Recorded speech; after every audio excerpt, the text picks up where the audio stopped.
Don't grab it, just touch it, okay? Help their surroundings by making sure. There's a baby one too. Oh, those teeth are really big. There's a baby one. Yes.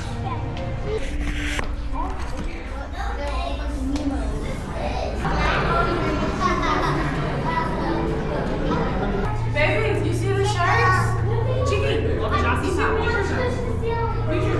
You see the shark? Look, look, look.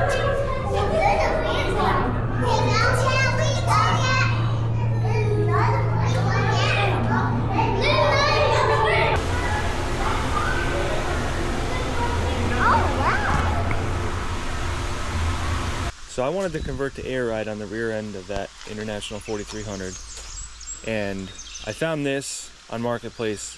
It was $1,000, and it's from a 2008 Freightliner Cascadia, and it has a lot of the components that I need to convert to air ride.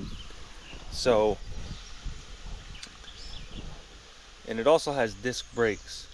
But I did a little digging on this axle, and this is a Detroit axle, Detroit diesel, and it's got a Mercedes differential inside of it, and the ratio is a 3.08, and I need a 4.10 or 4.11 or somewhere really close to that. And I thought it would be easy, because these look like they're pretty common. I thought it'd be easy to buy another differential and just stick it in here just like I did on the front end. That way I don't have to mess with the ring and pinion and setting them up and everything. I just slap the differential in there and be done. But I found out that it's not easy to find the differentials for this, and if you do, they're very expensive, and I believe they don't even make a 410. I think the closest is either a 390 or a 423 or 421 or a 430. I think those are the two ratios that I found. I could be wrong about that, but in any case, just getting a differential and getting one that's affordable is just not something that's very easy. So that's unfortunate, because this has disc brakes, and I think if I was to reuse my rear end, which I'm thinking that's what I need to do now, I don't know if these hubs would fit that for these brakes. So I might lose out on the disc brakes. But I don't know. I guess we'll see. But I drove 4 hours each way to get this. It was the best one I found so far, minus the rear end not being able to work. I guess that's kind of important, but to re-gear my rear end, it's like $500 for a differential. They're so common. And then all I need to do is weld on the track bar bracket here, as well as just this little bolt for the ride height adjustment valve. And I think that should be it, and then I'll be back to where I was before. So I also got the correct transfer case for this truck. So we need to get this one out of here first. And I don't think I can reuse the bracketry for that. So we're gonna have to fabricate all new brackets. And it'll be fun because the cab's already here, which I was trying to avoid, but kind of have no choice now. So I think what we're gonna do is just tilt up the cab as much as possible without pinching wires and stuff. Maybe we can give ourselves like a foot of room there, and we'll just block it up from the frame to the cab, and then we can have some room to work to get this out as well as put the new one in. I imagine it's going to take quite a bit of work.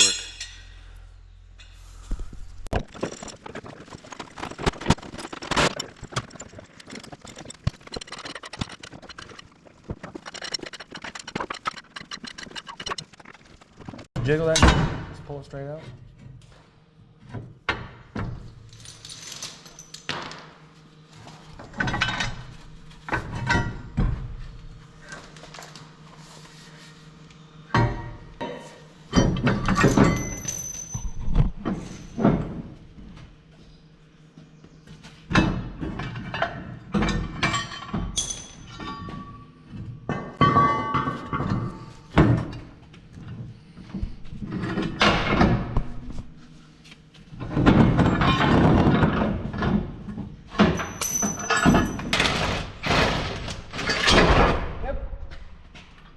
Like I said it was gonna.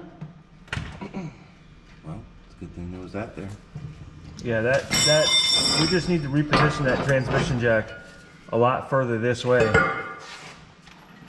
Because basically, there's only one shaft on where you put it, and over here there's two shafts, so it's there's another 200 pounds on this side than there is on that side. So just let it go and let it dangle and we'll redo it.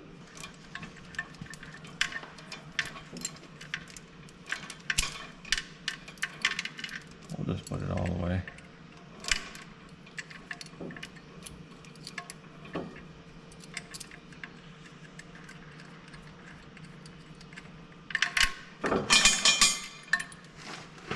And down.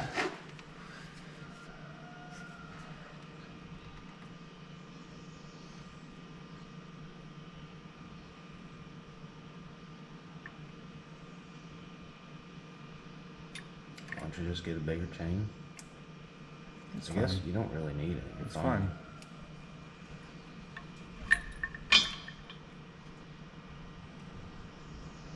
Yeah, we're good. Just gotta go up a little bit.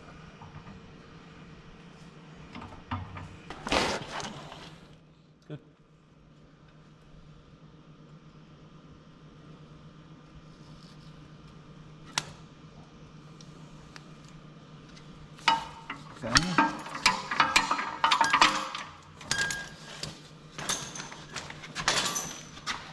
Roll out of here.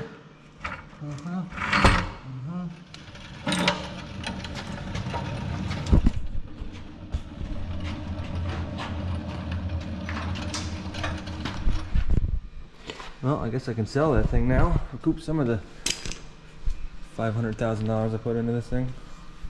If anybody's interested in a transfer case, 10 grand. Yeah, these things go for, they're like over 10 grand if you want to get refurbished. Alright, so this is the transfer case that is supposed to go with this axle. The axle is a Meritor axle. This is a Meritor transfer case. This is actually quite a bit bigger than the other one, the Fabco that I had in there. This is a Meritor MTC 4210 XL, which is pretty much the best model in this size that you can get because it's the XL. XL means that it's got an extra large sump kit on it, which means that it holds the most amount of fluid for cooling, which I guess is very important with these 4-shaft transfer cases because there's an extra shaft in there that's always spinning and they heat up pretty quickly. So you would not believe the amazing deal that I got on this thing. This is brand new, never been installed, still got plugs on everything. Still got plugs everywhere. Never been installed. This is brand new. I got this for $1,800. I was about to pull the trigger on a core for about $3,200, and it would probably need to be rebuilt. This was $1,800 with $450 shipping, all the way from California. The guy bought this for a truck, and then they ended up getting, I think, new trucks, so they never even installed it. This has still got the factory paint on it. To buy this refurbished right now, just refurbished, not new, it's 14 grand. I don't even know what it would cost brand new, but use your imagination, you know, 17, 18 grand brand new. I got it for 1,800 bucks. This is like the deal of a lifetime right here. So let's get it out of here, figure out what we need to do to get the bracketry on there. It's gonna be totally different than the other one. It's shaped in an L design because it's got that extra counter shaft in there. The counter shaft is in here. And that's to spin it backwards.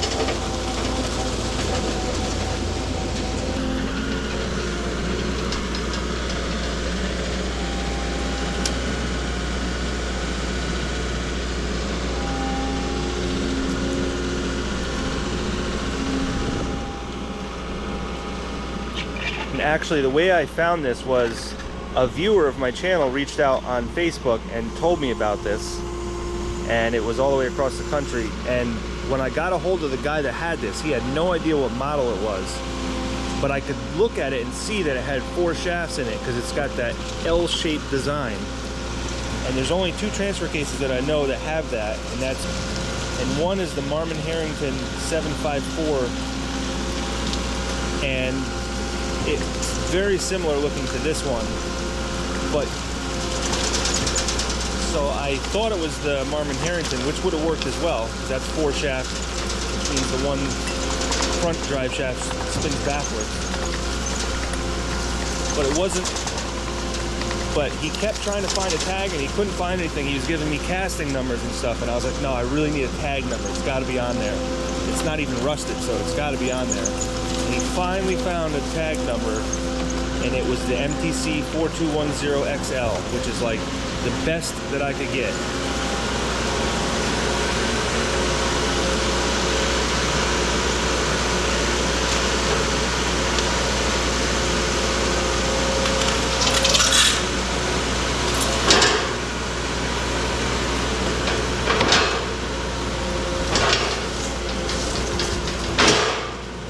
So they also make the 4208, which is a smaller transfer case, which would have been fine too. I would have been totally fine with that, but they're a lot harder to find. This is a more common transfer case. They also make a 4213, which is bigger than this one. So this is kind of like the mid-size. Seems like a much better, more modern one. Yeah. Plus it's brand new. Yeah, that always helps. For less than 50 grand. For less than the core of a completely trashed one. The other one I was going to buy was a core, and the guy ran it out of oil, so I don't even know what it would have taken to fix. So needless to say, I really lucked out on this one, and thanks to a viewer of the channel. I also found another one too. It was a little bit more expensive and it wasn't brand new, but it was still a really good deal. I would have got that over the core, but this one was the best.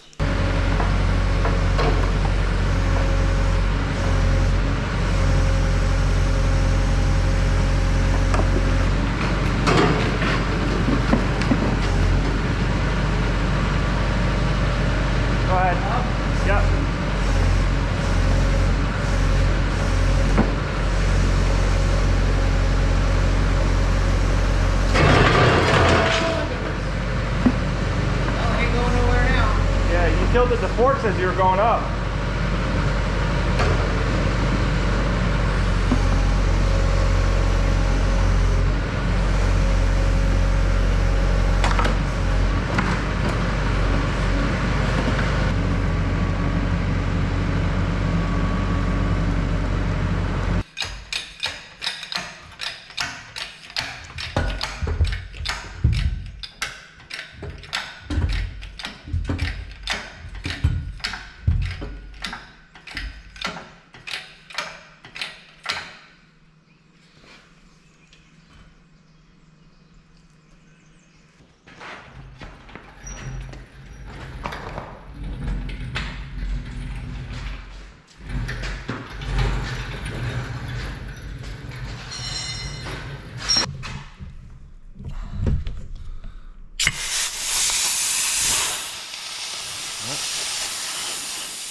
Trick right there.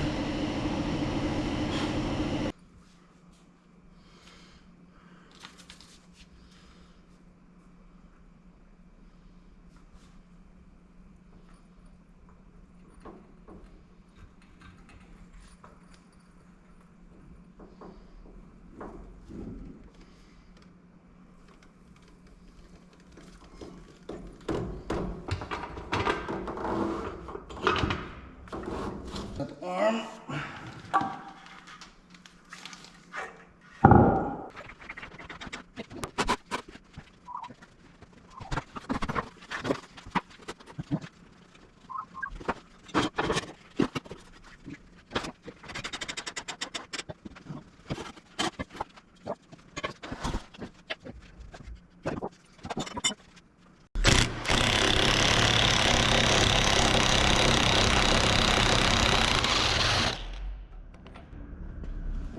So we're going to move the axle up probably 2 foot to 30 inches or so. We'll figure that out in a minute, but we need to get everything detached from here so that we can take the axle out of here and then start assembling the new one. The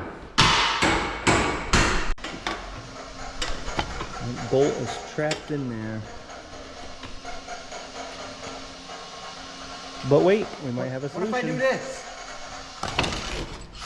Look at that.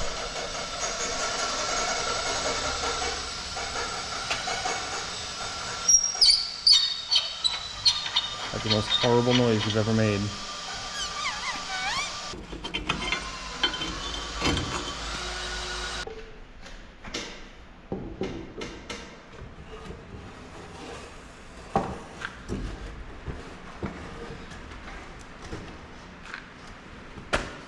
That top thing, that top piece.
It's a shame I can't use that axle. It would have been a lot easier. A lot more expensive. This hub is aluminum. And that's aluminum.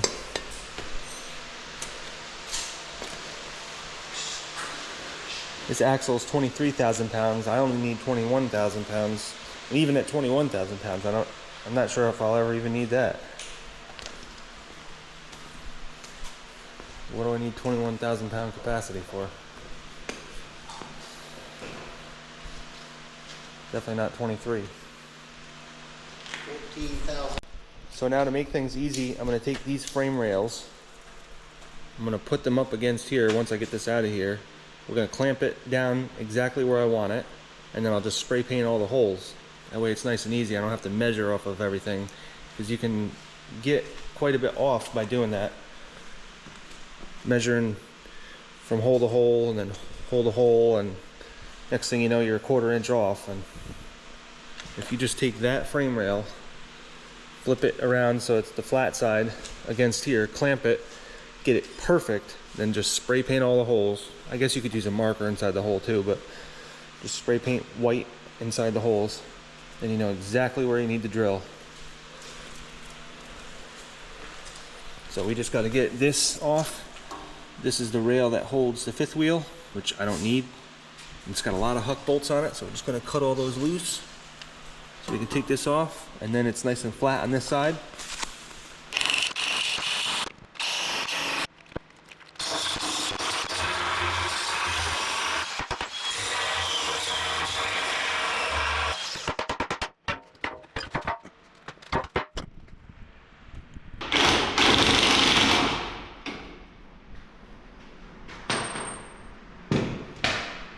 That was the last bolt. That was it. Here we go. Going down to the ground.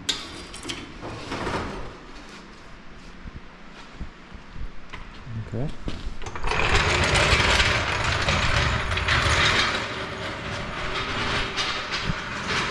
And you should be on this This little dolly thing that I made, yes. We're gonna have to push evenly, or else it pinches. It's too free.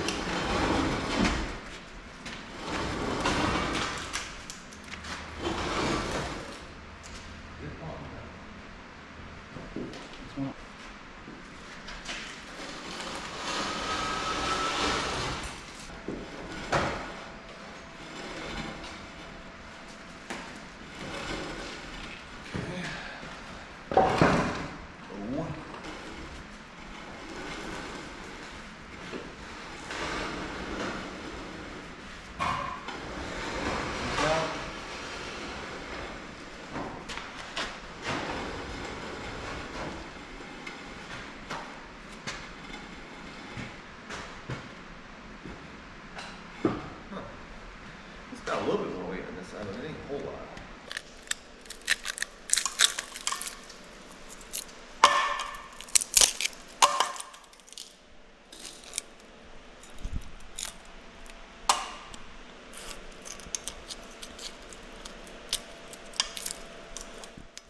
Well, I guess this is a small enough section where we're not going to worry about sandblasting. Just get that with the grinding wheel. Actually, I think I'm going to be cutting the frame right here anyway, so this doesn't matter. And now's the time when I really got to lock in my length. I really think an 8-foot bed is all I need. I could go 9 foot just because, but I think 10 foot's too long. What really matters the most is where the axle is going to be set, because that's going to determine my turning radius. But then, of course, my overall length, I want to take up less than 3 parking spots. I'm already going to take up 2 parking spots. Pretty much figure that there's no way around that. Because I don't mind it overhanging the back a bunch.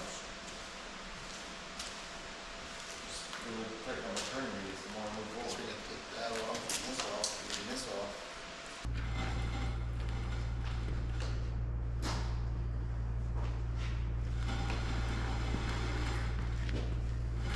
When you take a turn, you're tired of doing this.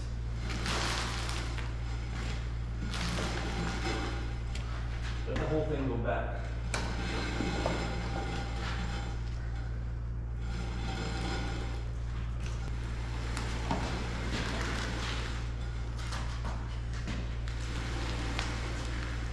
Whenever you think you're going to clear, then I can start going. Not gonna clear. Gonna come back again.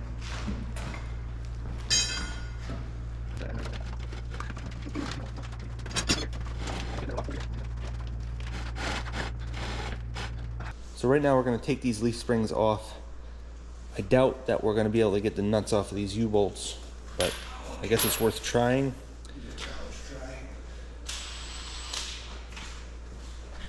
Basically everything else on here is going to stay the way it is, and then we'll just add the new suspension to it.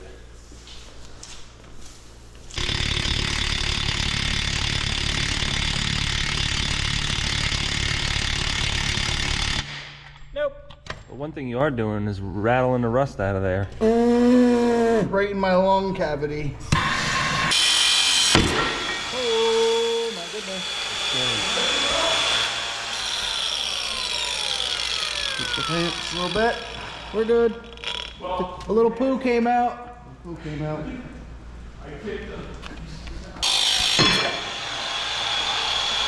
There he is.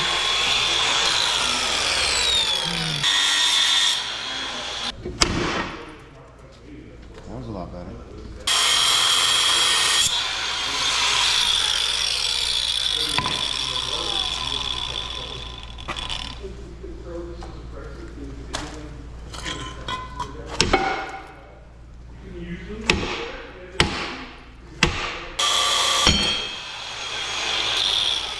Not getting any better.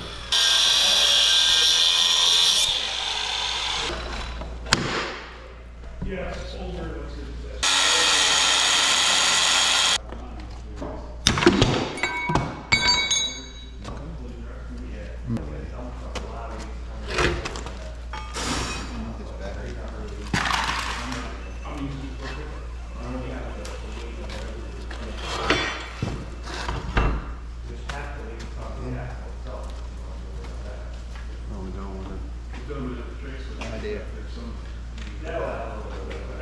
That's pretty heavy. The only thing is, the only pickup, and the only thing I'm gonna do, I'm throwing the two stick. What?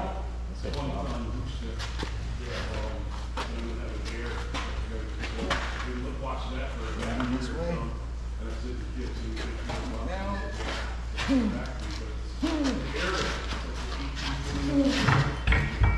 I've never seen that.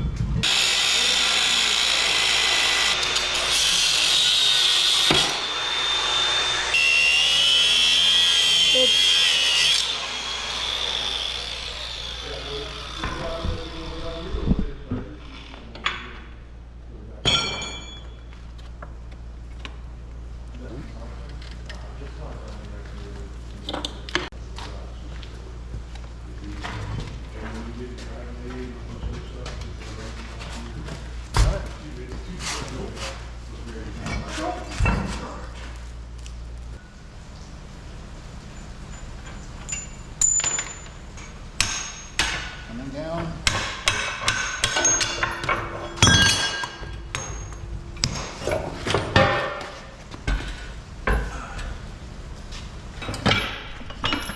Where's the handle?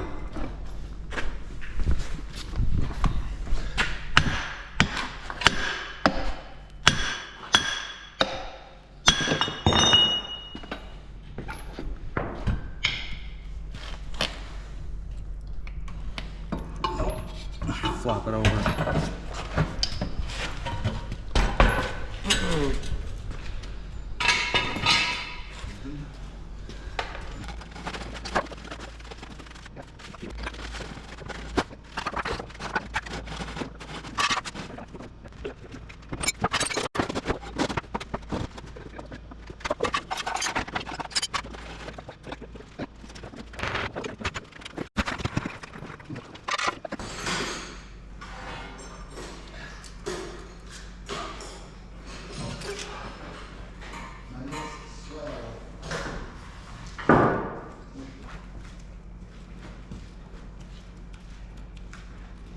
All ones on the top and then some on the bottom.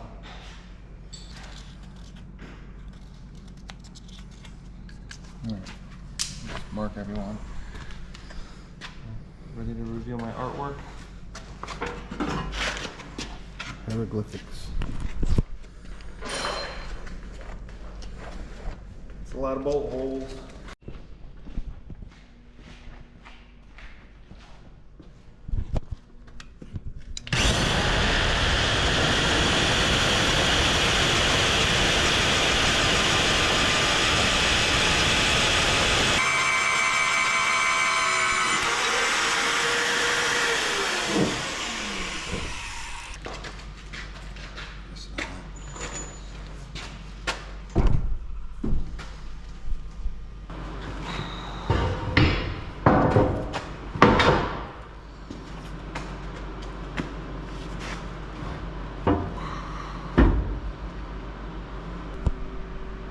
White marker. It's very accurate. A lot of these top holes I'm not going to use, but I'm just going to mark them anyways. I only get one chance to do that.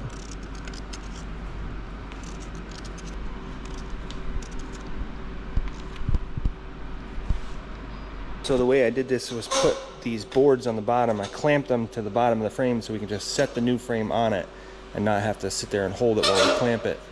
I also need to raise the back of this truck 2 inches. So we started out with an inch spacer, which that's the most we can get. So we're gonna be an inch low on the back, but I'm gonna make up that difference with the airbag, and the pinion angle is gonna change very slightly, but it should still be within the tolerances. But that's why we're gonna check everything first. We're just gonna put 2 bolt holes there and just 1 back there. We're gonna mount everything, air it up, check the pinion angle, just make sure everything is good to go. Once I figure that out, I'll drill all the holes that I need to and then set the rear for good. But for right now, we're just testing things out a few times just to make sure, because you would think the airbag could just raise this up a little bit more to make up the difference, but you go too much and then the angle changes as you're going up. The pinion angle of the rear end changes. But there's a certain tolerance. I think it's supposed to be 1 to 6 degrees is about what you want. So as long as we're within that, then we should be fine.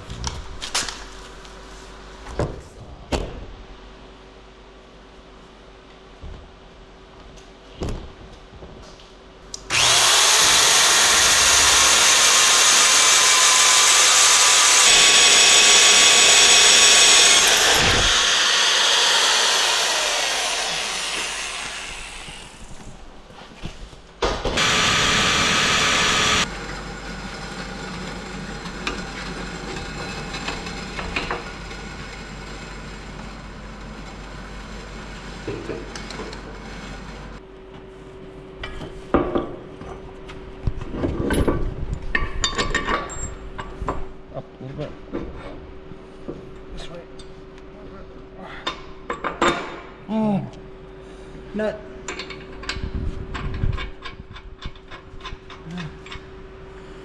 On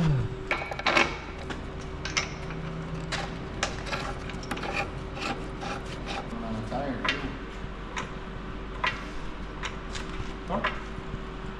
I guess that's clear from that.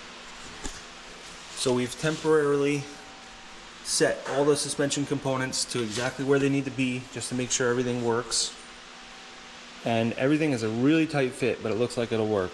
This is going to be about the relaxed position of the airbags, which the frame is about a little over 2 inches below the tires, which that's about pretty typical. And then once the frame goes up, it's going to be just above the tires.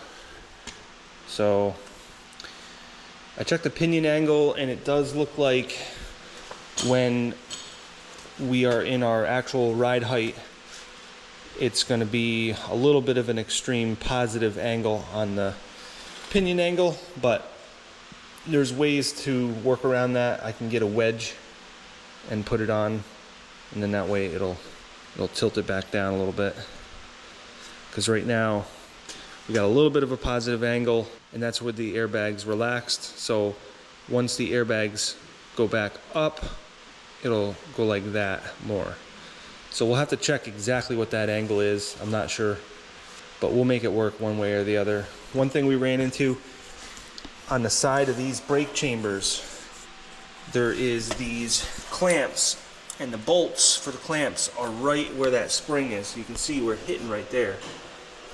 So on this side, we already loosened that clamp and turned it so that it's not hitting. So now you can see that clamp is just below, so it's not hitting on that leaf. And that gave us an extra 3/4 of an inch, because it really matters right here. This leaf has to be located in a spot where it doesn't hit the brake chamber on that side, doesn't hit the tire on that side, and it's close all the way around. So we played with it for a while, and we got it the way I think it should work. So now what we need to do is take all this apart, take this axle, bring it outside. We need to sandblast it, clean it all up, paint it, make it look nice. And that involves all the components, the brake components, the axle, even the rims should come off, and everything underneath of them should be addressed.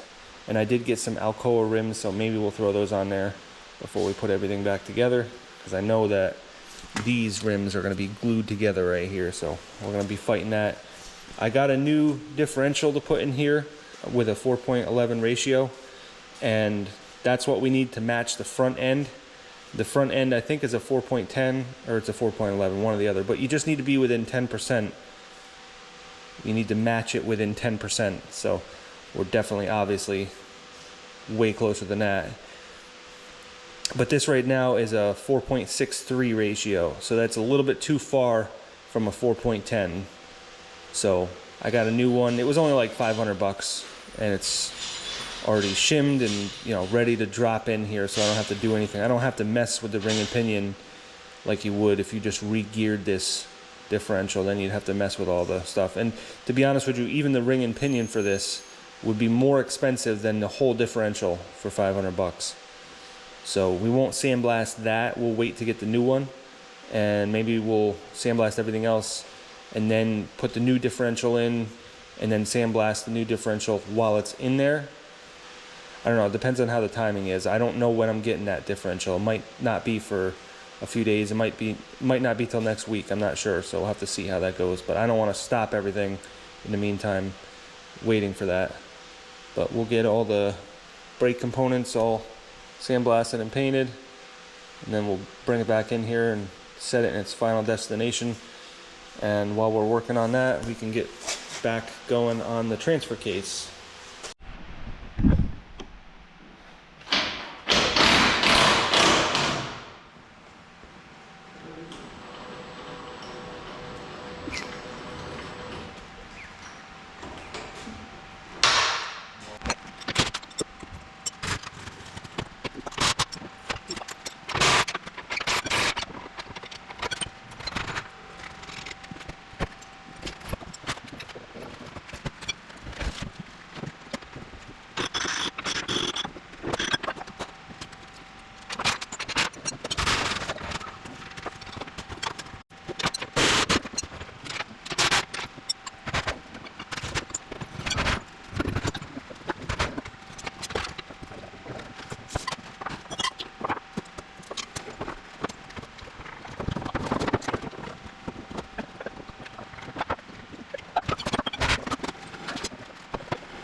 A few more. We're right almost there. Put your fingers under there. Good. Uh-huh.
So like I said, just get everything except for right here. There's a wheel seal there.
That seems like it's a different side gear in there.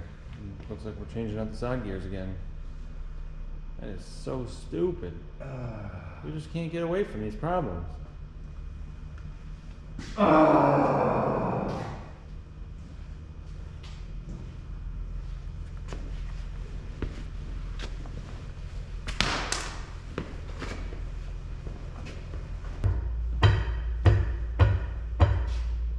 Sounds like it's skipping right here. It can't be, obviously.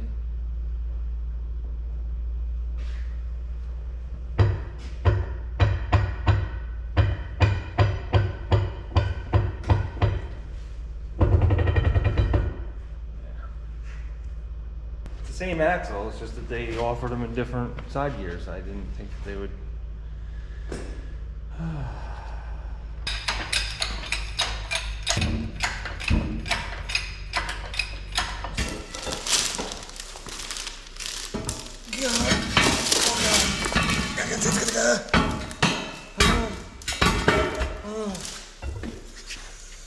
That was heavy.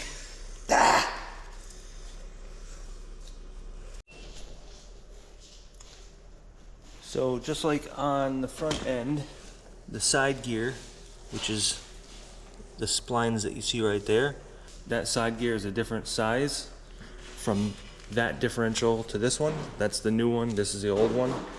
The old one has a slightly smaller one. The newer one has a slightly bigger one, so when you go to put the axle in, it slips, doesn't catch the teeth. So we're gonna switch side gears. So basically I need to unbolt these bearing caps, and we need to pull that ring out of there and switch side gears and then put it back together. It's a little bit involved, but it's not too bad.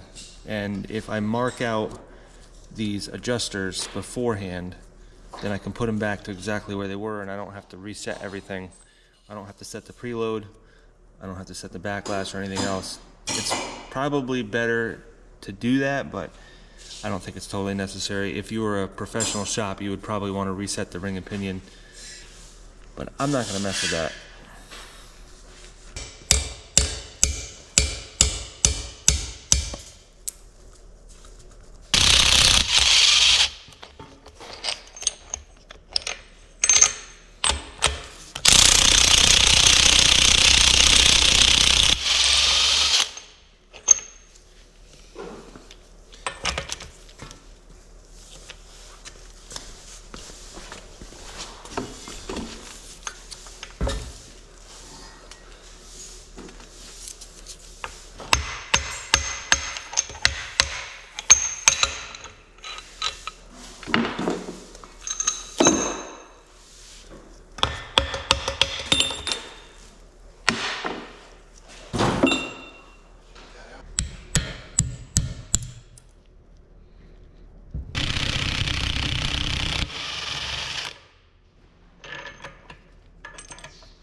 So I need this, and I need this, and I'll put those in the new diff. Oh God.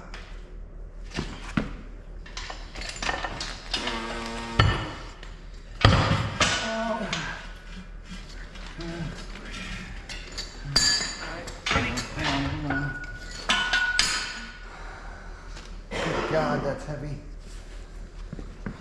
1, 2, 3. Oh God.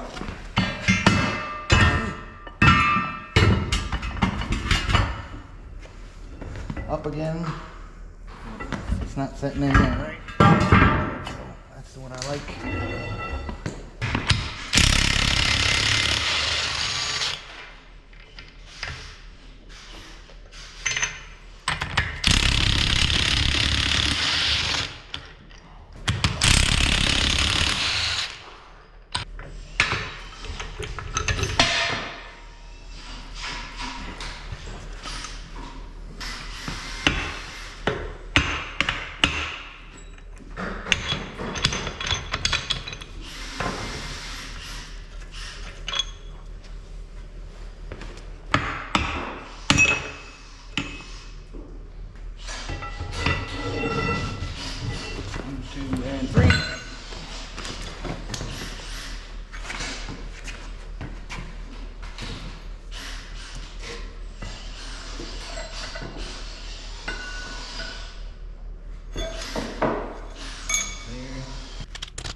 So you can see there's not much difference between them.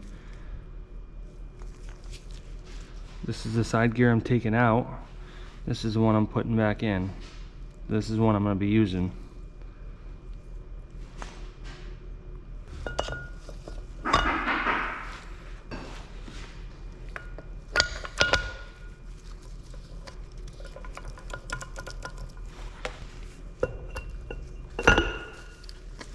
And if you'll notice, I marked out the correlation between this, and then also on the spider gears, just so they're rotated right. You got a 1 in 4 shot.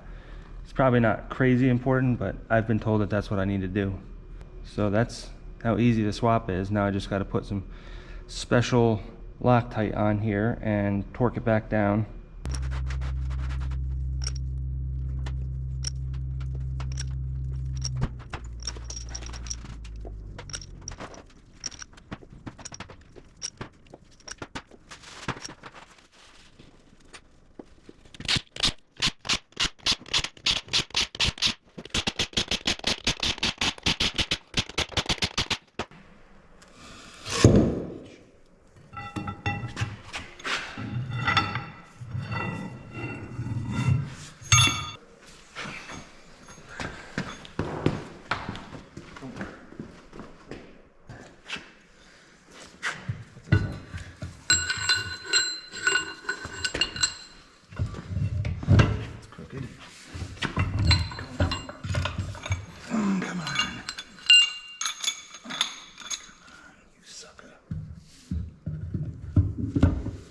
Think something?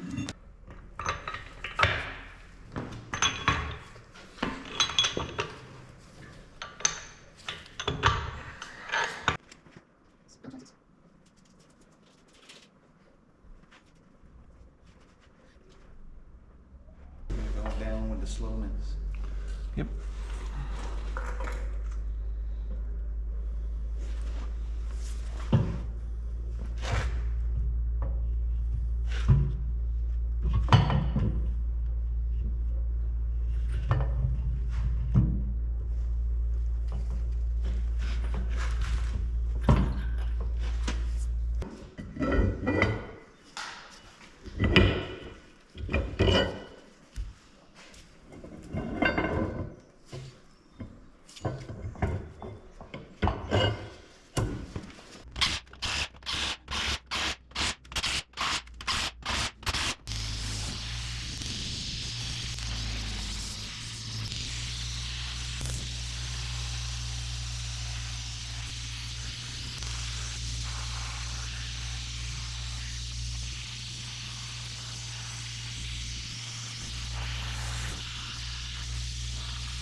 So at this point, I'm ready to mount this axle and all the components for the air suspension. I don't have rims ready for it yet, so we're just going to use the old ones for now. I've had a lot of comments asking why I haven't sandblasted and painted the rims. Well, that's because I'm using alloy rims. I'm using aluminum. I have them and I'm working on them, getting them polished. But in the meantime, I don't want to let that hold up the whole project. So we're just going to put some old rims and tires back on. And the back is going to get all 4 new tires. And on the front, I'm going to use these tires. They are a closed shoulder. Well, mostly closed anyways. I think that's just a wear mark. I think that's just a wear groove right there, but I think those are considered closed shoulder. So I want to use those on the front, a little bit less vibration and road noise, but on the back I would definitely want open shoulder. I want really knobby, aggressive tires. So we can reuse those for the front. I just got to switch over the rims to the new aluminum ones. So for now, we're just going to use 2 of these old rims and tires for the back. They're not matching, they're not in great shape, but they'll get us by for now. And I'm just going to put 1 on each side. It's going to look a little weird, but there's no sense in putting 2 of them on there. But that way we can get going on mounting this bracket onto the new axle.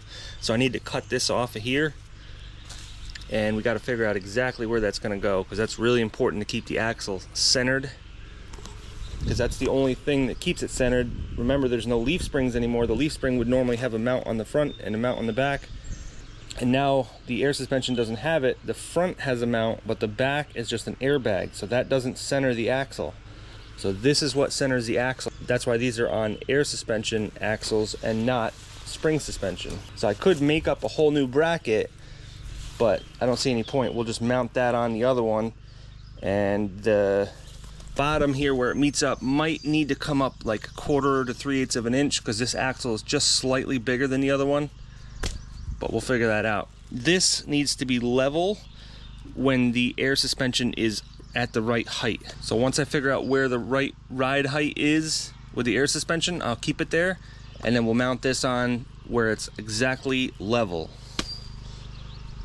And see, that's the thing, if you raise the truck too much with the air suspension, this thing becomes unlevel, and then it tracks wrong. The axle isn't centered anymore.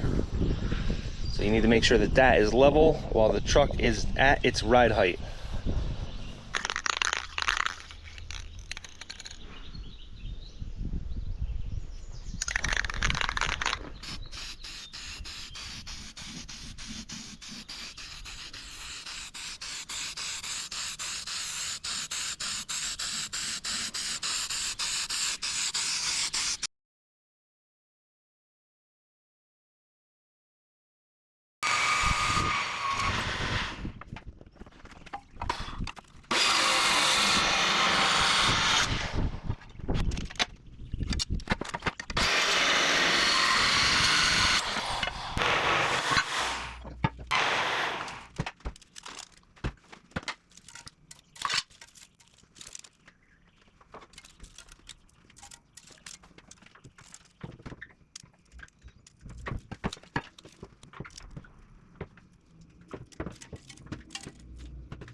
that side. Now we can just put a plate across there, 2 rubber bushings, and then this is set. And then I just have to make the shelf bracket for the frame for this to set on. Small one over on the bench over there, I think.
I guess I'm just gonna use the existing bolt holes. That's what I'm gonna do. All right, so I got these 2 brackets made up for the side of the transfer case, but now I need to make up some brackets to actually go on the truck that match up with these. These are gonna rest on top of other brackets. So they're gonna sit like that. There's gonna be a 1-inch bushing in between. So since things are way more technical and complicated on this project, that seems to be the norm. One thing that you have to account for is the angle of the drive line. So you need to follow certain guidelines to not have a big vibration in your drive shaft. And basically there's certain angles that you can follow, certain angles that you can do, and certain angles that you can't do. What you really want is for this transfer case to be parallel with the angle that it's set on the vehicle, the same or close to the same angle as the transmission is set. So the transmission is set down quite a bit. It's like 3/8 of an inch on 8 inches. That's what I measured on the top of it. That's how much it's sitting down. So that's already going downhill. And then the transfer case should not be flat or uphill. The transfer case should also follow generally that same path going down. But you don't want the pinions to just be straight across from each other. You want them to be offset. So it might be hard to tell here, but here's the transmission, here's the transfer case. I don't really show the angle that the transmission is on. It should be more like that. And then the transfer case is going to set up higher. So the drive shaft is going to be going downhill, going towards the front of the truck. And you don't want these yokes to be perfectly lined up, because then the bearings don't get lubricated, the needle bearings inside of the U-joints. If you have 2 U-joints that are perfectly straight with each other, it's good because it has the least amount of vibration, but it's very bad for the bearings, the needle bearings inside of the U-joints, because they don't get lubricated because the grease doesn't get slung around. So I have about 20 inches between them. And of course I have to get my drive shaft shortened to do that, because right now it's like 28 inches. I'm gonna take 7 inches off of the drive shaft. And so 20 inches between the center to center of the yokes. And basically I'm gonna set the transfer case higher by about 1.5 inches. And that should work. So when I'm mounting this transfer case, I need to accommodate for that angle that the transmission is set at, 3/8 of an inch on 8 inches. So the mount that's going to go on the side of the frame is, here's the start of it right here. So there's 3/8 of an inch more here than there is here. So that plate is kind of sitting like this a little bit. And this is going to bolt onto the inside of the frame. And this part is going to sit right on this part. And there's going to be this transmission bushing that came off like a 1960s Ford Bronco or something. I had to look up a lot of different things just to find this, but I was able to get it at AutoZone, next day shipping. It's 1 inch thick, and it's metal on the top, metal on the bottom, and this little part here is metal. And then I'm going to have little gussets going down, little triangles from here to here, from here to here. And then we got to bolt through the frame, and of course right now the original mount had bolts going right through this spot right here, so that's not going to work. So we're going to have to relocate those bolt holes up to the top of this, top here, one here and one here. So everything has to be really precise. You have to think about every little thing, and I'm not even sure if I quite fully have it yet, but we're going to go with what we have, tack weld everything together, and then hopefully I can put things in place and just check to make sure, and then I'll weld everything fully.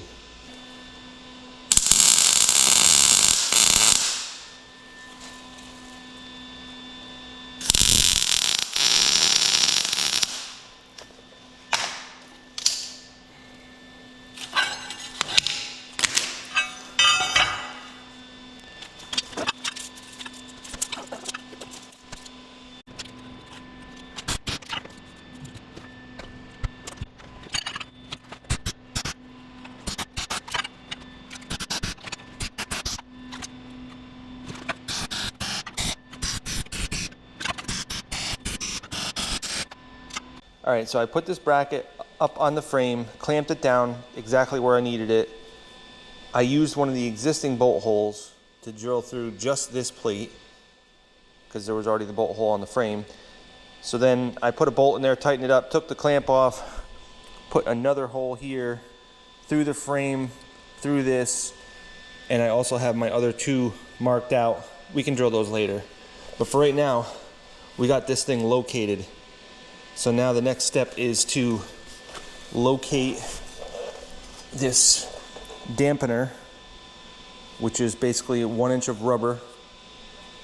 And this has an 1.25 inch protruding piece of rubber there that kind of locates that. I know it looks like it's maybe metal, but it's not. It's actually rubber. So what we need to do is do something like that. So I need to drill an 1.25 inch hole.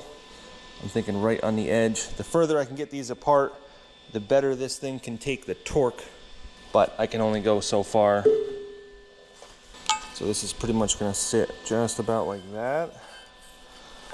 And then this is going to go right up in there like that. That's about almost exactly where everything is going to be. So I just got to get some things drilled out. And then it's such a pain to get this thing underneath and test it out. I really think I'm just gonna quadruple check my measurements and just hope for the best, and hopefully it all works and we'll put it all in at once. But yeah, I'd love to just take this transfer case and just keep putting it up there, making sure everything's exactly where it needs to be, because you guys know all the troubles I went through on this project with things not working, having to redo things several times, sometimes my error, sometimes things are just weird, but nevertheless, I just keep going through a massive amount of steel fabricating all this stuff.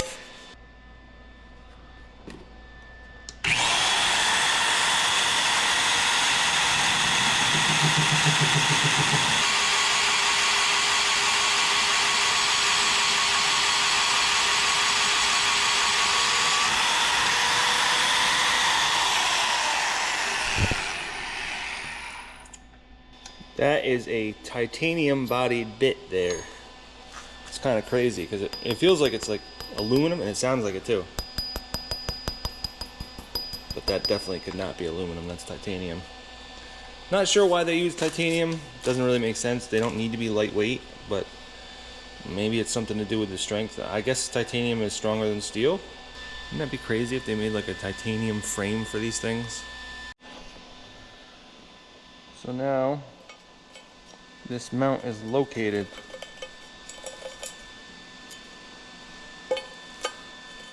Perfect.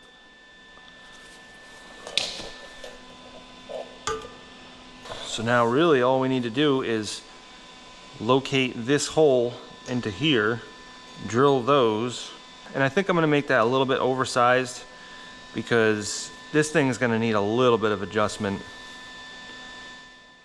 And it's really hard to get really fine measurements with markers that have an 1/8 inch swath on them. So I was planning on maybe putting some 5/8 bolts in here. So maybe we'll go like at least 3/4, maybe 13/16 with our hole.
All right, so now I got all 4 of these welded up solid. And now what I want to do is sandblast them.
So now we just need the mag drill, and we need to put the, I think it's 5/8 or whatever.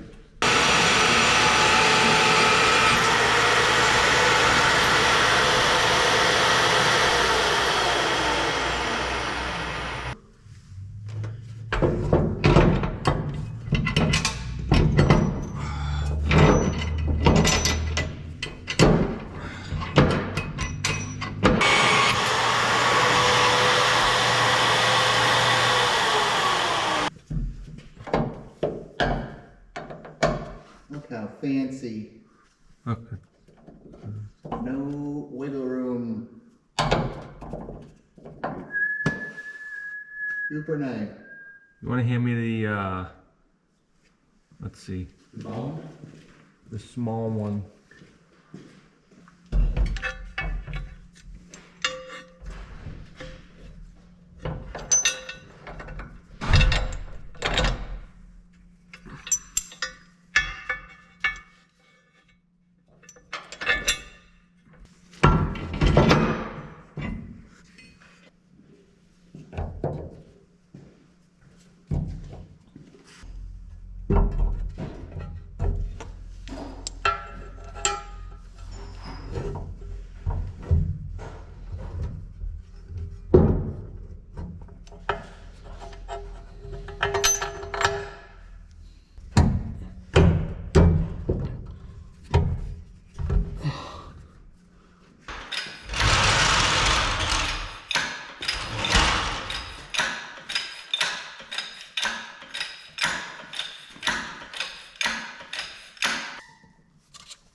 Are you gonna be going in between there? Is there enough room? Yep, I mean, you can come my way a little bit. There's definitely wiggle room. It's hitting on this side. Hitting on what? Your side. Go. Fine. That's fine.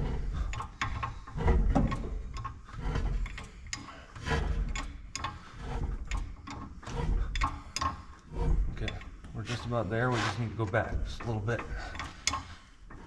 Like 2 inches over here. Zero.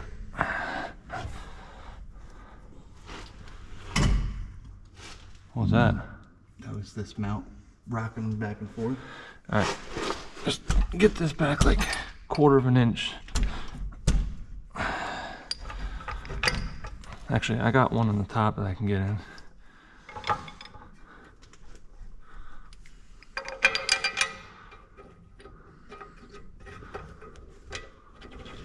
If you were like another inch up, you'd That's fine. We'll be just over here. get one at a time. Oh, you got one.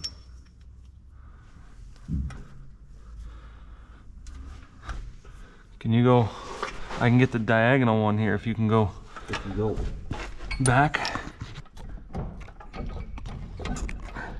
if you go up, then you can get one on this side, and then you build on both sides. That side is just gonna rip out if this falls.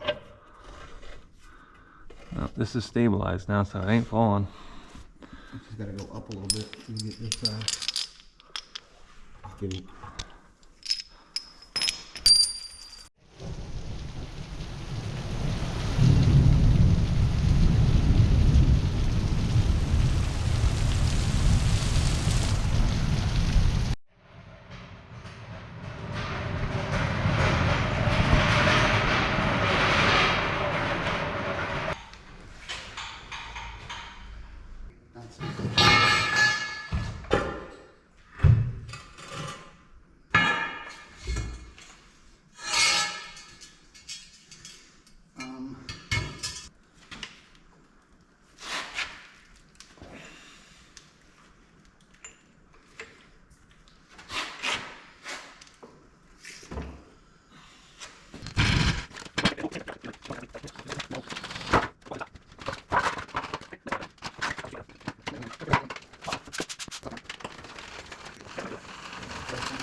2, 3. If you go up just a little bit, I can get this hole.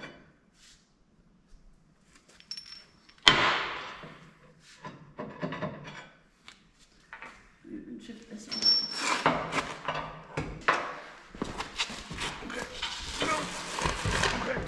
Okay, keep finding it.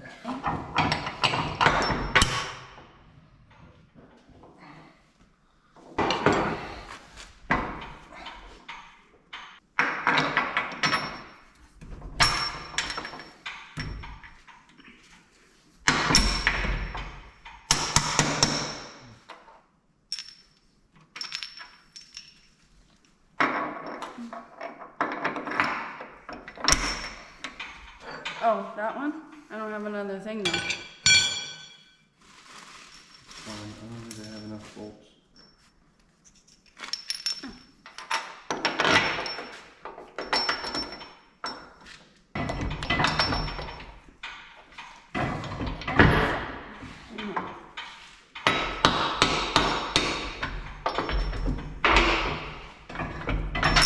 Got it.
At least you need to go up. That way I can get around this.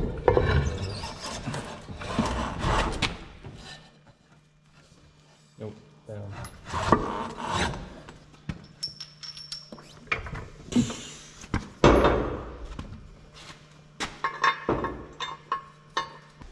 So it's been a little while since I did any work to this truck. One thing that held me back was the fact that the springs are hitting these brake canisters, or at least they're very close. So what I need to do is get extended tubes. I think these are 8-inch tubes and I need 10-inch. So this is an S-cam tube and there's the S-cam shaft that's going through there, and then on the other side is the S-cam. And this can pushes on that, which turns the shaft, which turns the S-cam, which pushes out the brake shoes. So for right now, to make things easy, because it's going to take a while to order those, I want to just remove them completely because they need to be removed anyways. And then we can get this all set in place. And then I can come back later and install the new S-cam tubes and reinstall the brake chambers.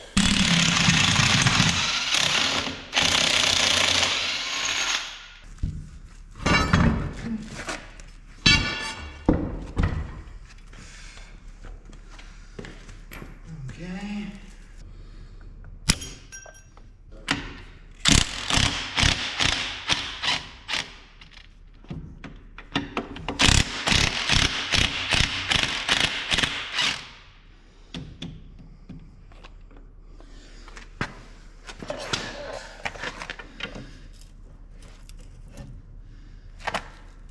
Oh, yeah, it just slides right out of there. Well, what do you know? I'm gonna do a little of both. Gonna go out with that, and you only go so far. And then, I don't know, at that point, yeah, at some point, hopefully they go far enough apart where you don't have to take off this hub. That's got some wear to it. Huh? It's got some wear to it right there. Yeah, looks like it. Boy, that just comes out of there. I don't know if we have to use... Oh, well, this doesn't come out of here, actually. You need to remove the hub.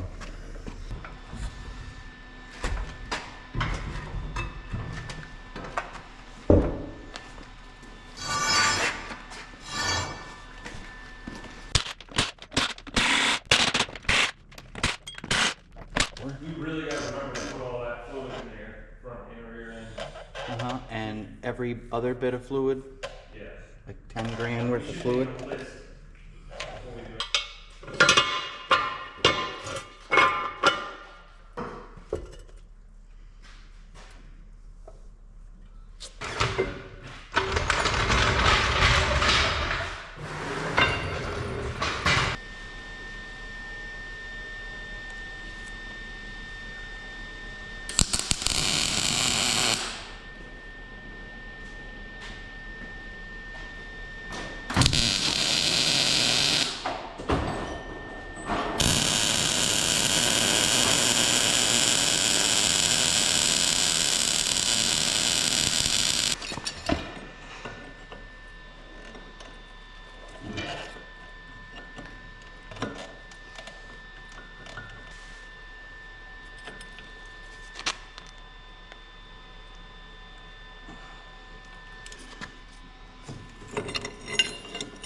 That's fun.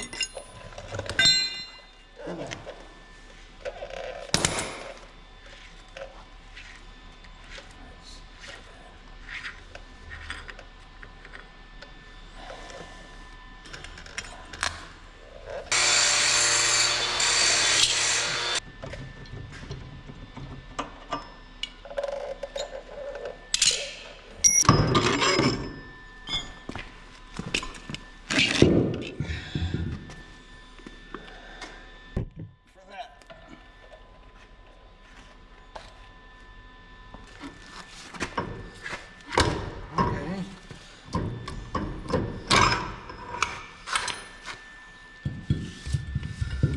Okay. And then this guy.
Got these cutoffs.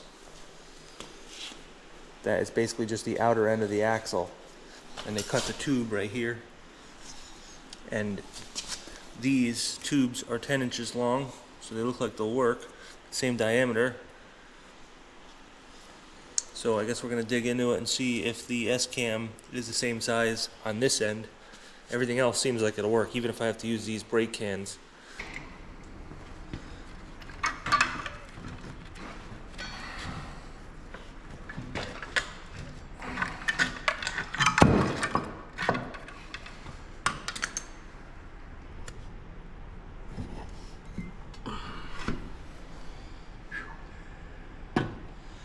Well, there's that.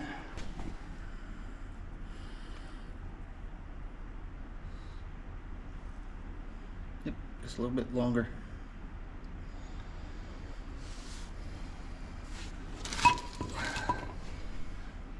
I'm more worried about like the S-cam design, but I think they're pretty much universal.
I don't know if I can get the... I guess so. Yeah, it is.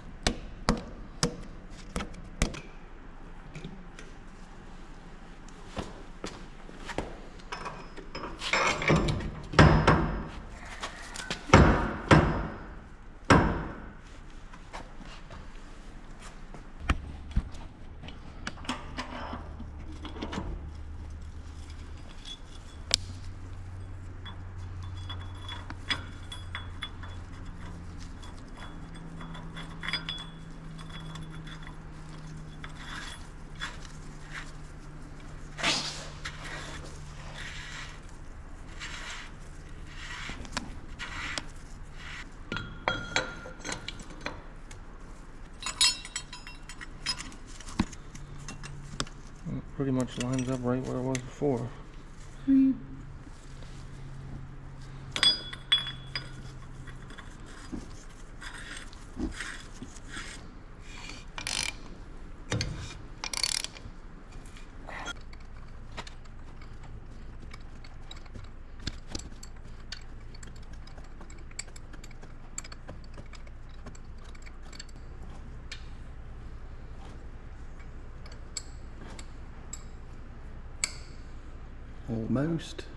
Almost.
said, I did the other side, the whole thing.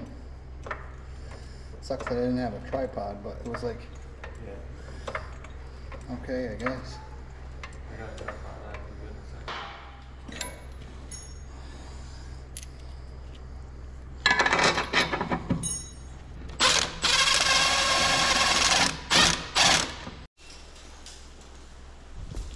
So our next move is going to be to put this torque arm on here.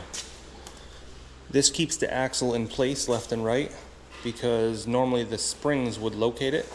Between the front and back spring hanger, it locates this axle so that it can't move this way. But since there's an airbag on the back and only a spring on the front, this axle can go like this because the airbags just let it flop into breeze. So that's why you need this torque arm here, and that attaches to the frame, and that makes it so that this axle cannot move left and right except for very minutely when it raises or lowers, just because the angle of that bar gets a little bit different, but it's probably almost not even noticeable. But we need to cut this torque arm bracket off of here and weld it onto my axle over there. And to do that, what we have to do is level the frame first. The frame has to be perfectly level, and I'm going to account for a little bit more weight that's going to go in the front because we still don't have all the stuff on the front. So I know this is going to sag down about another 1/2 inch or so. Well, I'm going to assume that it's going to go down about 1/2 inch.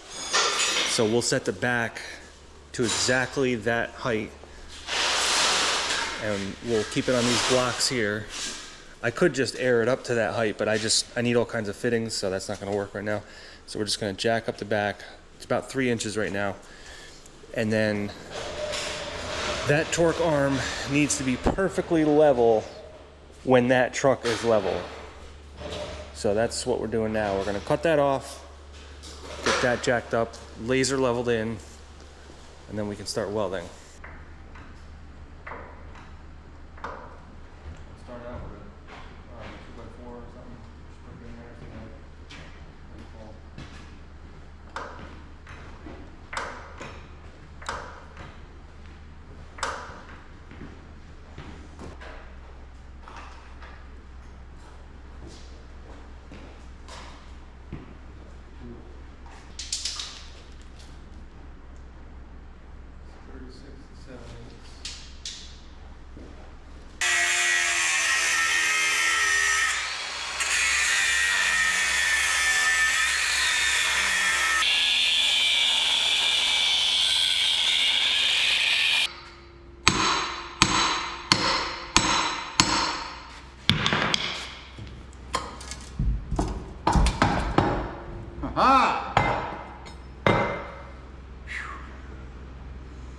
Holy moly!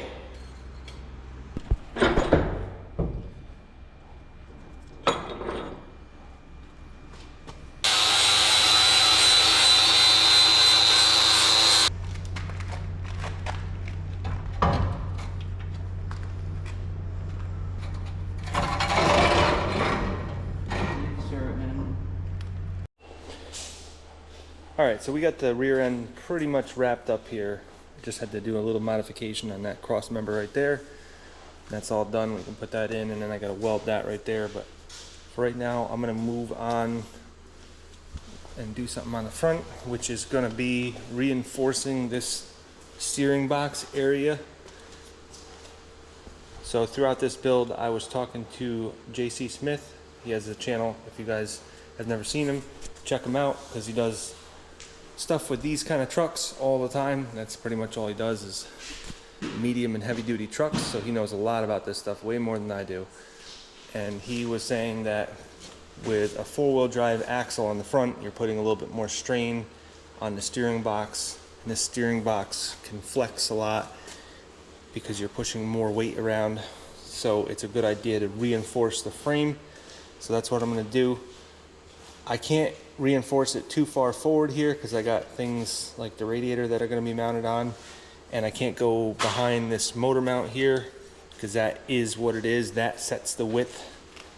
So I can only put about a 13-inch piece in here. So what we're going to do is the same thing that you would do with a double frame, which is make a liner for this. So there's going to be a frame on the inside. So it'll be a double frame right there. just basically where the bolts go through for this steering box. And you can either put one on the outside or you can put one on the inside. We can't put one on the outside because we have this spring hanger right here, and that would change the location of the spring hanger.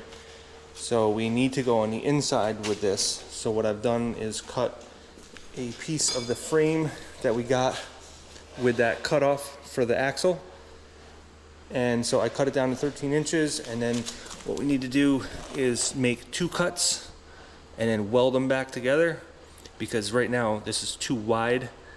So that's what I need to do to make it less wide, and then I'll weld that together, make sure it stays nice and straight as I'm welding it, and then we can unbolt these bolts, mark for these holes, drill through, and then we can reattach the steering box through those holes through both of the frames. And then once we do that, we can kind of move on and get the rest of the stuff situated here, but the progress right here has been halted because of that. So let's just get that done and out of the way, and then we can move on to a few other things that I want to do.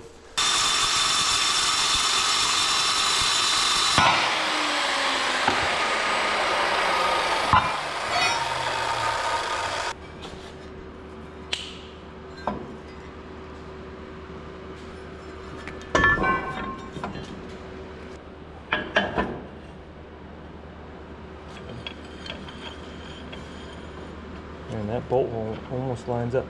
I gotta go up with it though. Okay. Something like one thing, it's not doing it. Yep, I believe so.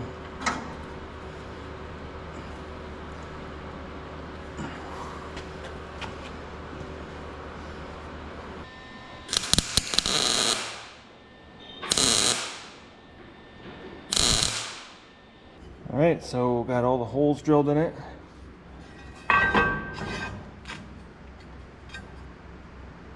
There's a bunch of bolts here for the power steering.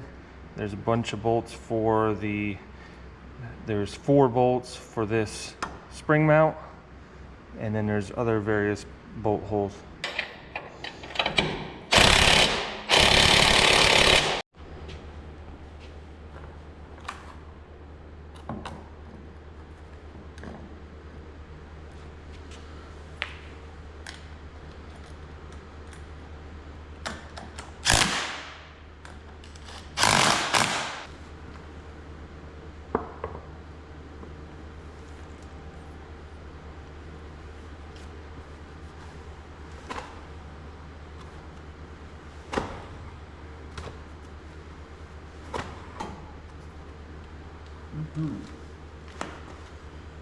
Okay.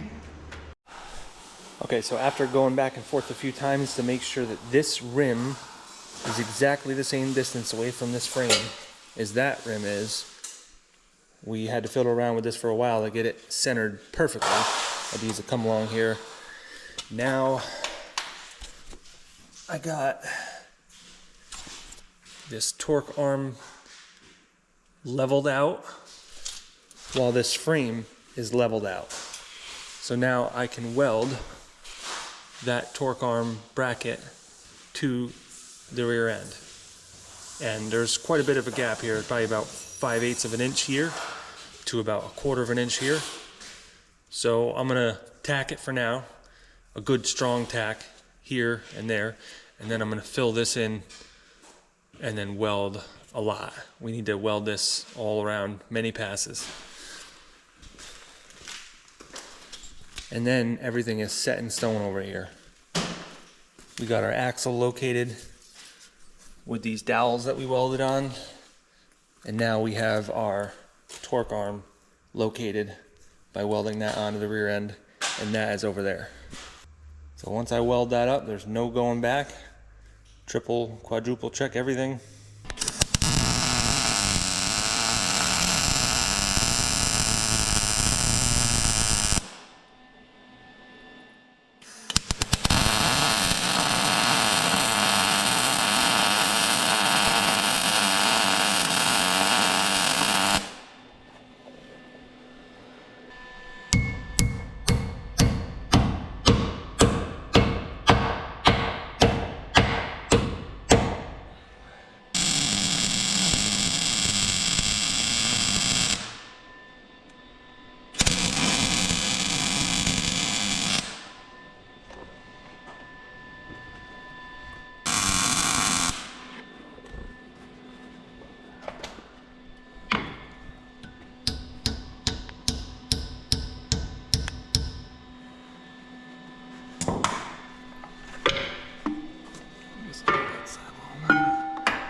Where does that hydraulic line go? Whatever that is.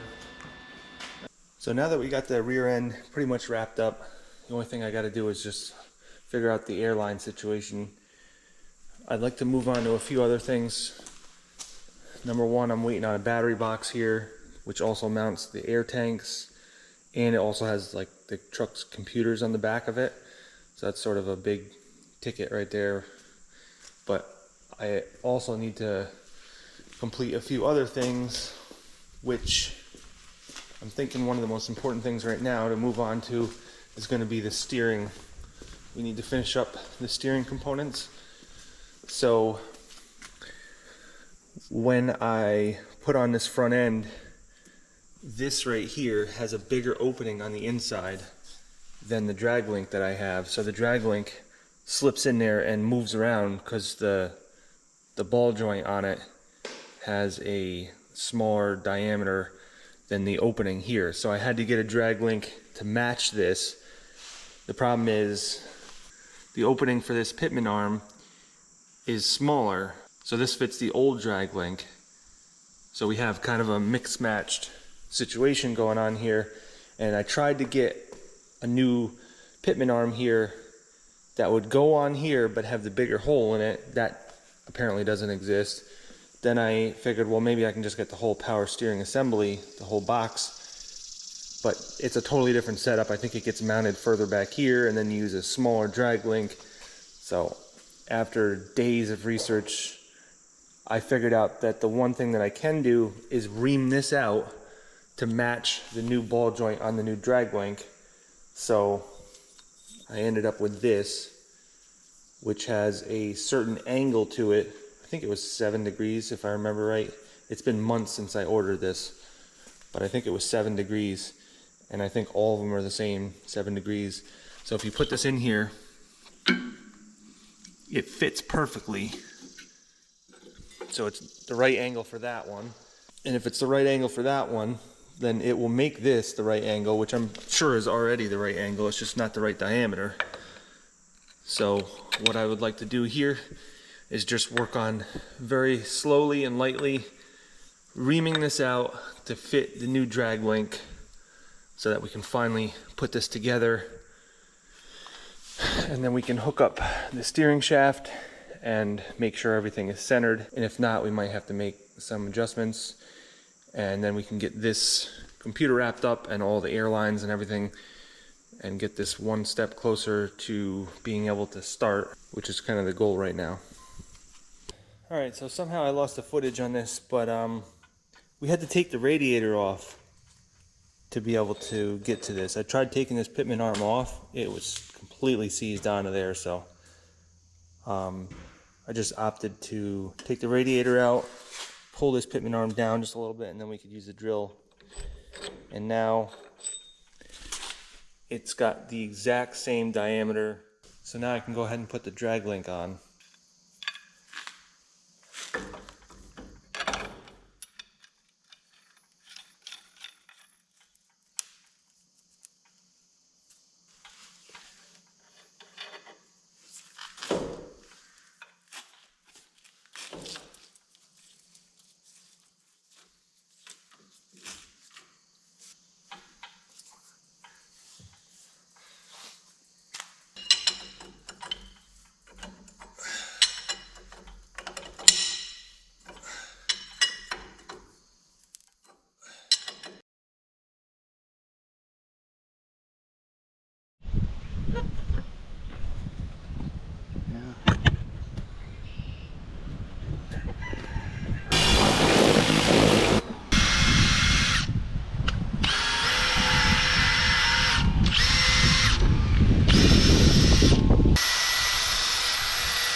I think that's about it for this video. We could just keep going forever and ever, but at some point I need to stop. And I've been filming this video for about 6 months now.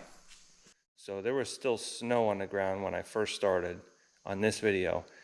And we're about to see snow again in another month. So that shows you how long I've been going on this video. Obviously, I've not been working on it full time.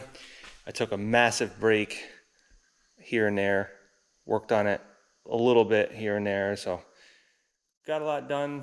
Didn't exactly accomplish what I wanted to though, because I wanted to start the truck in this video, but we're still just a long ways from that. I still have a bunch of wiring I got to figure out. I still got to put in the battery box, which holds the computers, and a bunch of wiring, and all the hoses go into it for the air. So I did just get that box, so that'll be in the next video. And then we also have to wrap up drive shafts. I need 3 of them. So hopefully in the next video we get this running, and then hopefully within another 3 or 4 videos we actually get to drive this thing on the road. We still need to make a bed for it. We still need to put a hitch plate on the back, gooseneck. We got all the seats to put back in, the whole interior. We did do some work on the interior, but still got a lot to go. But one thing I am really excited for is the 10-speed. The 10-speed transmission that I put in this truck, I think will make it so fun to drive, because it's like you're driving a semi-truck. I love that kind of stuff. And it should help out a lot with towing. Anytime I tow really heavy, that 10-speed will really come in handy. But anyways, that's it for this video, guys, and I'll catch you on the next one.